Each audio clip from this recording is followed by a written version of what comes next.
Hi, I just wanted to talk to you a bit about stance. In some ways, it's a little difficult to describe what stance really means, but I think the textbook gives a pretty good definition of it, which I repeated above in this learning activity. Essentially, stance is your attitude toward the subject that you're writing about, or maybe going along with that, the impression that you want to give off to your audience about yourself as a writer and your subject. So, in other words, how you want the audience to see you as a writer. Stance really depends on some of these other rhetorical strategies that we've talked about previously. So, a few weeks ago now, I had you do some activities about genre, right? So the genre that you're writing in is going to determine what stance you write in. The purpose that you're writing for is going to dictate what your stance is. The audience, which you should have just learned about in this same learning activity, the audience is always going to dictate what your stance is. So it's going to take a combination of those factors to figure out how you should be writing and what your attitude should be about your subject. So when it comes to purpose, let's just take an example. You guys have just finished off your literacy narrative essays. With a literacy narrative, the purpose is really to express yourself. So as far as your stance, you probably wanted to come off as being somebody who's relatable so that the audience could sort of relate to the story that you were discussing, right?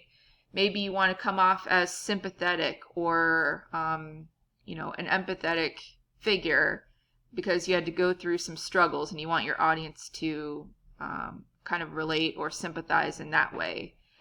Let's say you're writing a more informative essay, like a report. In that sort of situation, your stance is probably going to want to be someone who comes off as being authoritative, that you've done your research and that you know what you're talking about, right? It wouldn't be as appropriate to use personal language. It would probably be more appropriate to use research or statistics in that sort of writing. Whereas your stance would be different in an argument essay, any sort of persuasive assignment. Probably you would want to come off in terms of your stance as being passionate about your subject, that you would want to appear knowledgeable, right? That you would want to give a lot of opinion because that's really part of the purpose of a persuasive essay, right? So again, you're going to change your stance depending on what it is you're trying to do for each individual assignment. Like I said, the audience matters too. You're going to write something differently if you know your audience well. If it's a group of your peers, you're going to write probably less formally than you would with a group of people you don't know or somebody who's an authority figure. So stance really involves things like tone, which is the mood that you write in. What you have to keep in mind is that the way that you write something is going to be how the audience interprets it. So in other words, you're entirely in control of how that audience feels about your subject, purely based on the words that you use to describe it. For example, something like sarcasm usually doesn't play off very well in writing. Sarcasm works best when you can see a person's face and their gestures to know that they're not being entirely serious or they're being ridiculous to exaggerate a situation, right? When you see that sort of stuff on a page, it's much harder to tell whether someone's being genuine or whether they're trying to be humorous, right? So that's it. The tone is something that you don't want to have as being confusing to your audience, right? When it comes to things like formality, There are certain documents that should be more formal than others. I always use the example of emails versus text messages. This is why I put a little blurb in the syllabus about how to write emails to your instructors. A lot of times the emails that I get sound more like text messages. Texting is a much less formal type of communication than an email is. Emails should sound professional. Emails should have a greeting at the beginning. Dear so and so. There should be a salutation at the end, something like, have a nice day, thank you, and you should sign your name at the end. We don't do that sort of thing in texting, but that's it. They're not these interchangeable forms of communication. One is much more formal than the other. So I wanted to illustrate this a little bit by sort of recycling an activity I had you do a couple weeks ago in a previous learning activity. So you might remember this. I gave you this scenario that, let's say you wrecked your grandmother's car on the way to a biology midterm, and it was your fault because you were texting while you were driving. And I gave you these different examples of ways that you might write this depending on what your purpose was. So let's look at these as they relate to stance this time. So let's look at this first example. Let's say that this is something that you wrote to your grandmother. It's her car that you wrecked. And think about sort of the attitude or the impression we get of this writer. First of all, I'm really sorry and I want to let you know that I'm okay, but I had a car accident today. It was my fault and I feel terrible that I wasn't being more responsible when I was driving. I feel even worse because now I'm going to miss my biology midterm. I know I'm letting you down and I'm sorry. I'm heading to the repair shop, so I'll update you when I have more information. Please don't be too mad at me. So if we had to identify what the stance was or what our impression is of this writer, I would say something like apologetic, that we feel empathy for this person.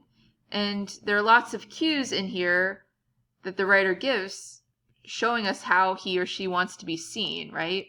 We have I'm sorry in here a couple of times. This last line says, please don't be too mad at me. Talking about how the person feels. I feel terrible. I feel worse. I'm letting you down. So sort of acknowledging the wrongdoing that they did and asking the grandmother for forgiveness, right? So again, we get all of these clues for that particular purpose or intention. This person is trying to get the grandmother to not be too upset about what's happened, right?